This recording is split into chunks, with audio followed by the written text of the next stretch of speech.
Автомобильная авария на трассе М7 унесла жизнь основательницы татарской лиги КВН.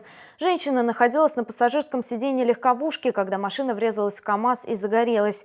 Помимо нее в автомобиле находилось еще 3 пассажира, им понадобилась помощь медиков. Подробности происшествия смотрите прямо сейчас.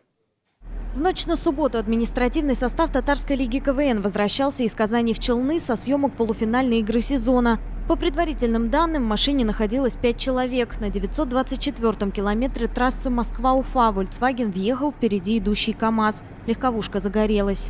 Водитель автомобиля Volkswagen 1986 года рождения, двигаясь со стороны города Москвы в сторону города Уфы, по предварительным данным не выбрал безопасную дистанцию и совершил столкновение со следующим впереди автомобилем КАМАЗ.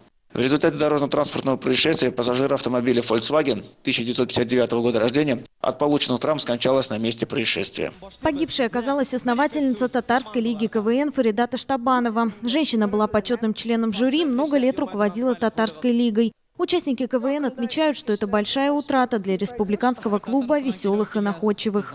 Тепло она всегда ко мне относилась, обнимала, улыбалась, простой, искренний человек был. Я занимался татарским КВНом 1 год, а она лет 20. И вот она монстр в этом деле.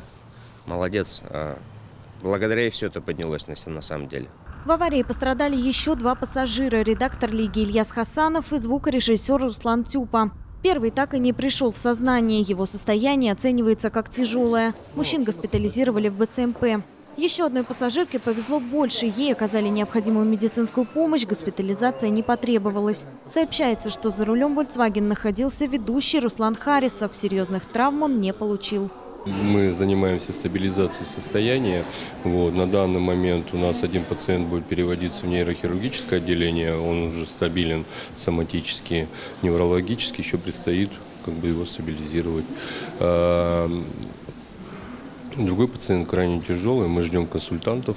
Консультационную помощь будут оказывать врачи РКБ. Не исключается, что Ильяса Хасанова перевезут в Казань. Детали происшествия выясняются, ведется поиск очевидцев аварии с видеорегистраторами. Валерия Новожилова, Сергей Вильданов, Новости Челны ТВ.